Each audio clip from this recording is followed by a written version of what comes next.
அதுக்கப்புறம் அதெல்லாம் என்ன வந்து ஒரு இன்வால்மெண்ட்டில் பண்ணியிருக்குமோ அதே இன்வால்மெண்ட்டில் படம் பண்ணலாம் அப்படின்னு சொல்லி பேசி மை பிரதர் மிஸ்டர் பாலசுந்தரம் அவருடைய ஐடியாலஜியில் தான் அது அப்படி படம் வந்து இவ்வளோ பெரிய படமாக போயிருக்கு. Thank you for that my brother, thank you for that my brother.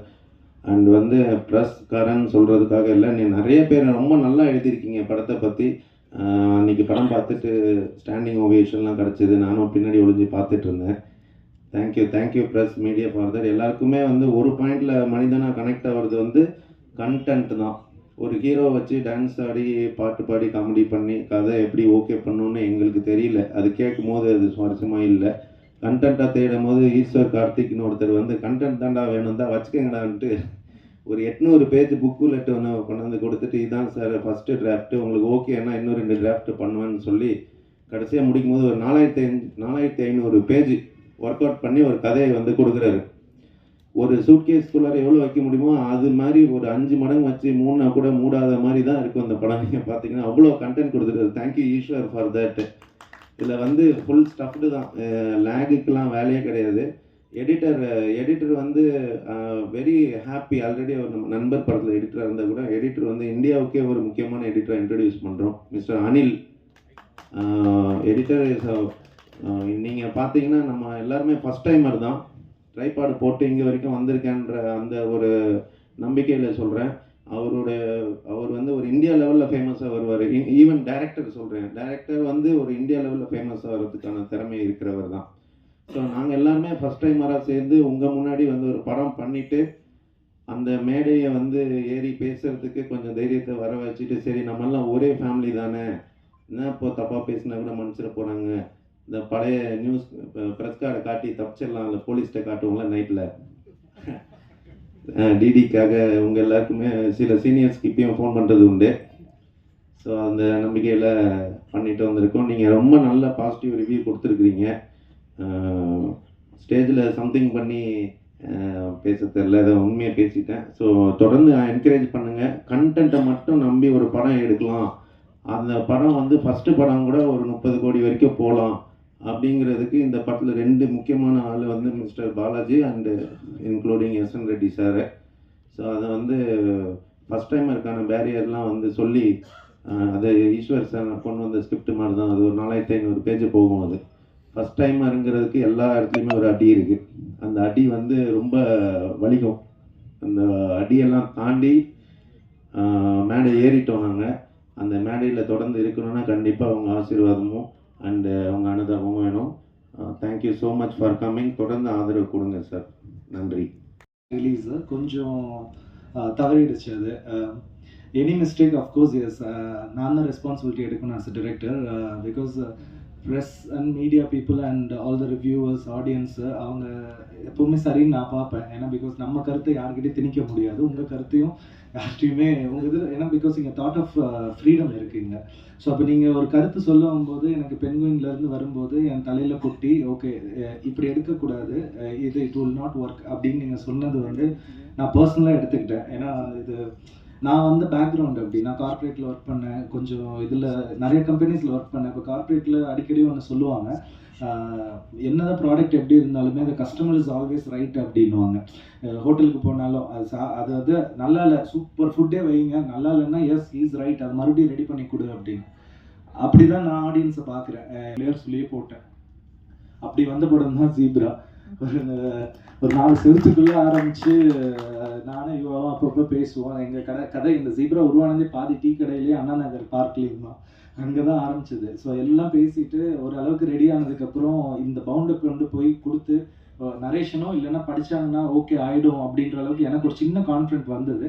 ஆனால் ஒரு பயம் இருந்துக்கிட்டே இருக்குது. ஏன்னா நான் -1 இருக்குது, எப்பவுமே அது இருக்கும் எனக்கு. எந்த படத்துலையும் அந்த பயம் இருந்துக்கிட்டே இருக்கும், இப்போவும் அது எனக்கு இருக்குது. ஸோ எடுத்துகிட்டு போய் பாலா சார்கிட்டையும் தினேஷ் சார்கிட்டையும் ஃபஸ்ட்டு நைட்டு நான் நரேஷன் ஆரம்பித்ததுக்கப்புறம் அரௌண்ட் 11:30 முடிஞ்சுது. கொஞ்ச நேரம் வெயிட் பண்ணுங்கன்னு சொல்லிட்டாங்க. நான் வெளியில் வந்துட்டு வெயிட் பண்ணிருக்கேன். கொஞ்ச நேரம் கழிச்சு கூப்பிட்டு ஒரு 11:50 போல் கூப்பிட்டு ஒரு அமௌண்ட்டை வந்து செக்காக கொடுத்தாங்க. என்னால் நம்பவே முடியல. ஏன்னா இதெல்லாம் பழைய காலத்தில் நடக்கும். அதாவது சௌத்ரி சார் கொடுப்பாரு, அதெல்லாம் கேட்டிருக்கோம் நம்ம. இதெல்லாம் நடக்குமா அப்படின்ட்டு நான் எடுத்துகிட்டு போயிட்டு அங்கே கோயிலில் ஒரு சிவன் கோயிலில் வச்சுட்டு சாமி கும்பிட்டுட்டு நைட்டு 1 மணிக்கு எடுத்துகிட்டு போய் என் ஒய்ஃப் தூங்கிட்டாங்க. போய் எழுப்பிமா இந்த மாதிரி படம் கிடச்சிருச்சுமா அப்படின்ற. பிகாஸ் ஆஃப்டர் தட் அந்த இதில் அவங்க ஒன்றே வந்து தான் சொன்னாங்க, திரும்பி வாங்கிக்க மாட்டாங்கல்ல அப்படின்றாங்க ஃப்ளைட்டில். அப்போ தான் எனக்கு இன்னும் டவுட் ரொம்ப ஸ்ட்ராங் ஆகிடுச்சு. இல்லை அவங்க ரொம்ப ஒரு மாதிரி எக்ஸைட்மெண்ட்டில் கொடுத்துட்டாங்க போல இருக்குது, இது கண்டிப்பாக வாங்கிடுவாங்கன்னு சொல்லிட்டு நான் செக்கை டெபாசிட்டே பண்ணல. ஒரு பயத்தில் வச்சுருக்கேன். அவங்க கூப்பிடட்டும் பார்க்கலான்னு. ஒரு 20 days கழிச்சு அவங்களே கூப்பிட்டு, என்ன பிரதர் இன்னும் எங்களுக்கு இது ஆகலை, டெபிட் ஆகலை, போடலையா அப்படின்னாங்க. இல்லைங்க நீங்கள் இன்னும் கன்ஃபார்மாக சொல்லுங்க. ஆனால் நம்ம பண்ணுறோங்க, நீங்கள் என்னங்க நீங்கள் அந்த அவள் தான் நான் ஃபிக்ஸ் பண்ணிட்டோங்க டீமான்னாங்க. எனக்கு என்னை விடவே நான் சொன்னேன், என்னை விட கண்டென்ட்டை ரொம்ப நாசத்துக்கு போக வேண்டியதாகிடுச்சு. ஆனால் இந்த ப்ராடக்ட்டும் நாங்களும், ஏன்னா இதில் ஒர்க் பண்ண டீம் 70% இங்கே இருக்கிறவங்க தான், நாங்கள் தான். இந்த மண்ணுக்கு தான் படம் எடுக்கணும்னு ஆசைப்பட்டு இந்த ஆடியன்ஸை மைண்டில் வச்சு, ஏன்னா நான் இங்கே படம் பார்த்து வளர்ந்தவன். நான் திண்டுக்கல் தான் சொந்த ஊர். ஸோ இங்கே பார்த்து வளர்ந்தது. அதனால் இங்கே இருக்க ஆடியன்ஸை நெருக்கி எழுதும் போது கொஞ்சம் அது பார்டர் தாண்ட வரும்போது அவங்களோட கல்ச்சரையும் நான் கொஞ்சம் புரிஞ்சுக்கிட்டு தான் எழுத வேண்டியதாக இருந்தது. அதனால அது ஒரு மேக் அவுட் பண்ணி இப்போ நாங்கள் உங்களுக்கு ஒன்று ப்ரெசென்ட் பண்ணியிருக்கோம். நான் எக்ஸ்பெக்ட் பண்ணலைங்க இந்த படத்தை வந்து. எனக்கு ஒரு சின்ன ஒரு ஒரு ஒரு கான்ஃபிடென்ட்ன்றது இருக்குது, படம் நல்லா வந்திருக்குன்னா. ஆனால் அது ஒரு ஆடியன்ஸை பப்ளிக் ஃபோரமில் ஒன்று வைக்கும் போது டிஃப்ரெண்ட் மைண்ட் செட் இருக்கும். இந்த ஹால்லே எக்கச்சக்க பேர், ஒருத்தவங்களுக்கு இது பிடிக்கும், நூடுல்ஸ் பிடிக்கும், ஃப்ரைட் ரைஸ் பிடிக்குன்ற மாதிரி தான் ஒரு இது பிடிக்கும், ஜானர் பிடிக்கும். ஆனால் இதை நான் தேட்டரில் போய் பார்க்கும்போது ஒட்டு மொத்தமாக எல்லாருமே அதை அப்ரிஷியேட் பண்ணது வந்து ஐ எம் ரியலி ஃபீலிங் பிளெஸ்டுங்க. Seriously thank you so much for everyone. ரொம்ப நன்றி.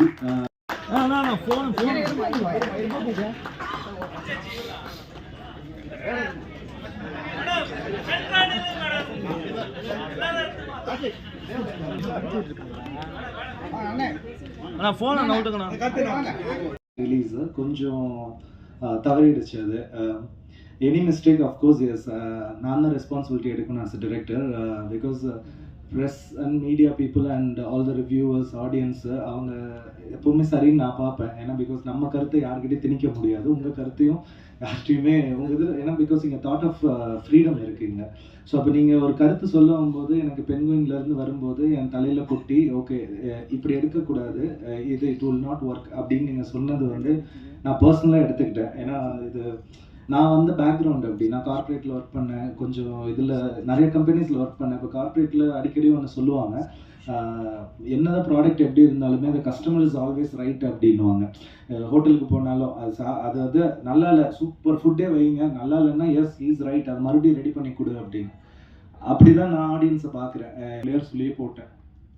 அப்படி வந்த படம் தான் ஜீப்ரா. ஒரு 4 செவத்துக்குள்ளே ஆரம்பித்து நானும் இவாவும் அப்பப்போ பேசுவோம். எங்கள் கதை இந்த ஜீப்ரா உருவானதே பாதி டீ கடையிலேயே அண்ணா நகர் பார்க்லேயும் தான், அங்கே தான் ஆரம்பிச்சது. ஸோ எல்லாம் பேசிட்டு ஓரளவுக்கு ரெடி ஆனதுக்கப்புறம் இந்த பவுண்டை கொண்டு போய் கொடுத்து நரேஷனோ இல்லைன்னா படித்தாங்கன்னா ஓகே ஆகிடும் அப்படின்ற அளவுக்கு எனக்கு ஒரு சின்ன கான்ஃபிடென்ட் வந்தது. ஆனால் ஒரு பயம் இருந்துக்கிட்டே இருக்குது. ஏன்னா நான் -1 இருக்குது, எப்போவுமே அது இருக்கும் எனக்கு. எந்த படத்துலையும் அந்த பயம் இருந்துக்கிட்டே இருக்கும், இப்போவும் அது எனக்கு இருக்குது. ஸோ எடுத்துகிட்டு போய் பாலா சார்கிட்டையும் தினேஷ் சார்கிட்டையும் ஃபஸ்ட்டு நைட்டு நான் நரேஷன் ஆரம்பித்ததுக்கப்புறம் அரௌண்ட் 11:30 முடிஞ்சுது.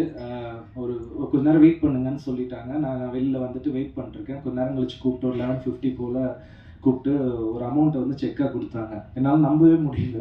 ஏன்னா இதெல்லாம் பழைய காலத்தில் நடக்கும். அதாவது சௌத்ரி சார் கொடுப்பாரு, அதெல்லாம் கேட்டிருக்கோம் நம்ம. இதெல்லாம் நடக்குமா அப்படின்ட்டு நான் எடுத்துகிட்டு போயிட்டு அங்கே கோயிலில் ஒரு சிவன் கோயிலில் வச்சுட்டு சாமி கும்பிட்டுட்டு நைட்டு 1 மணிக்கு எடுத்துகிட்டு போய் என் ஒய்ஃப் தூங்கிட்டாங்க. போய் எழுப்பிமா இந்த மாதிரி படம் கிடச்சிருச்சுமா அப்படின்ற. பிகாஸ் ஆஃப்டர் தட் அந்த இதில் அவங்க ஒன்றே தான் சொன்னாங்க, திரும்பி வாங்கிக்க மாட்டாங்கல்ல அப்படின்றாங்க ஃப்ளைட்டில். அப்போ தான் எனக்கு இன்னும் டவுட் ரொம்ப ஸ்ட்ராங் ஆகிடுச்சு. இல்லை அவங்க ரொம்ப ஒரு மாதிரி எக்ஸைட்மெண்ட்டில் கொடுத்துட்டாங்க போல இருக்குது, இது கண்டிப்பாக வாங்கிடுவாங்கன்னு சொல்லிட்டு நான் செக்கை டெபாசிட்டே பண்ணல. ஒரு பயத்தில் வச்சுருக்கேன்.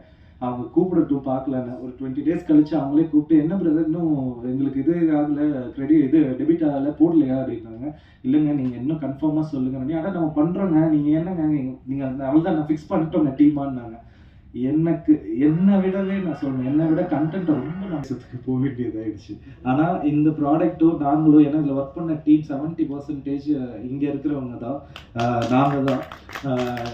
இந்த மண்ணுக்கு தான் படம் எடுக்கணும்னு ஆசைப்பட்டு இந்த ஆடியன்ஸை மைண்டில் வச்சு, ஏன்னா நான் இங்கே படம் பார்த்து வளர்ந்தவன். நான் எனக்கு திண்டுக்கல் தான் சொந்த ஊர். ஸோ இங்கே பார்த்து வளர்ந்தது. அதனால் இங்கே இருக்க ஆடியன்ஸை நெருக்கி எழுதும் போது கொஞ்சம் அது பார்டர் தாண்ட வரும்போது அவங்களோட கல்ச்சரையும் நான் கொஞ்சம் புரிஞ்சுக்கிட்டு தான் எழுத வேண்டியதாக இருந்தது. அதனால அது ஒரு மேக் அவுட் பண்ணி இப்போ நாங்கள் உங்களுக்கு ஒன்று ப்ரெசென்ட் பண்ணியிருக்கோம். நான் எக்ஸ்பெக்ட் பண்ணலைங்க இந்த படத்தை வந்து. எனக்கு ஒரு சின்ன ஒரு ஒரு ஒரு கான்ஃபிடென்ட்ன்றது இருக்குது, படம் நல்லா வந்திருக்குன்னா. ஆனால் அது ஒரு ஆடியன்ஸை பப்ளிக் ஃபோரமில் ஒன்று வைக்கும் போது டிஃப்ரெண்ட் மைண்ட் செட் இருக்கும். இந்த ஹால்லே எக்கச்சக்க பேர், ஒருத்தவங்களுக்கு இது பிடிக்கும், நூடுல்ஸ் பிடிக்கும், ஃப்ரைட் ரைஸ் பிடிக்குன்ற மாதிரி தான் ஒரு இது பிடிக்கும், ஜானர் பிடிக்கும். ஆனால் இதை நான் தேட்டரில் போய் பார்க்கும்போது ஒட்டு மொத்தமாக எல்லாருமே அதை அப்ரிஷியேட் பண்ணது வந்து ஐ எம் ரியலி ஃபீலிங் பிளெஸ்டுங்க. Seriously thank you so much for everyone. ரொம்ப நன்றி.